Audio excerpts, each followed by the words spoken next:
மையமாக வச்சு அதில் இருக்கிற மருத்துவ குணத்தை ப்ரொஜெக்ட் பண்ணுற விதமாக இருக்கிற ஷெஃபுங்களை வந்து ப்ரொஜெக்ட் பண்ணுறதுக்காக அவங்க ஒரு நிகழ்ச்சி நடத்துகிறாங்க அப்படின்னு சொல்லும்போது நான் வந்து எப்படி நினச்சேன்னா இது 1000 பெண்களை வச்சு எப்படி ஒரே கூரைக்குள்ளே எப்படி பண்ணுறது இல்லை.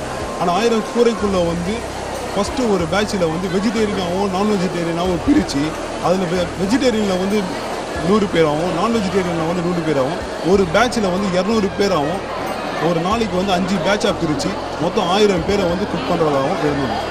ஆந்திரா, கேரளா, தமிழ்நாடு, கர்நாடகா இதை மையமாக வச்சு இந்த 4 மாநிலத்தை மையமாக வச்சு அங்கே இருக்கிற உணவுகளை வந்து எந்த விதமான சைடு எஃபெக்டும் இல்லை அப்படின்றத ப்ரூஃப் பண்ணுற விதமாக தான் நம்ம மேடம் வந்து இந்த மாதிரிலாம் ஒரு நிகழ்ச்சி பண்ணுறாங்க. இந்த நிகழ்ச்சி பண்ணுறத வந்து இப்போ பார்த்தீங்கன்னா காலையில் இருந்து பார்த்தீங்கன்னா மக்கள் வந்து ஏராளமான பேர் வந்து ரொம்ப ஆர்வமாக வந்து நிறைய குக் பண்ணிட்டு இருக்கிறாங்க.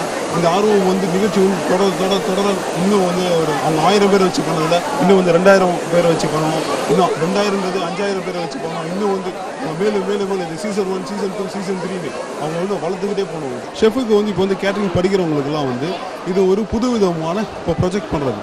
இப்போ பார்த்தீங்கன்னா இது மாதிரி நிகழ்ச்சி வந்துலாம் லேசாக வந்து யாராலும் சீக்கிரம்லாம் நடத்தி வைக்க முடியாது. இதோட ப்ராஜெக்ட்னு பார்க்கும்போது நம்ம ஒரு 4 வருஷம் ப்ராஜெக்ட்னு அப்படின்னு சொல்கிறாங்க கவிதா மேடம்.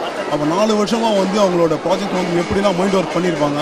இதில் வர அந்த கேஸ் பைப் லைன்லேருந்து அந்த சேஃப்டி ப்ரிகாஷன்ஸ் வரைக்கும் எல்லாமே அவங்க யோசித்து ஒவ்வொரு டீமாக வந்து செலிப்ரேட் பண்ணி இதில் வந்து செய்யக்கூடிய உணவுகளை வந்து லாஸ்ட்டாக வந்து அவங்க ஹோமுக்கு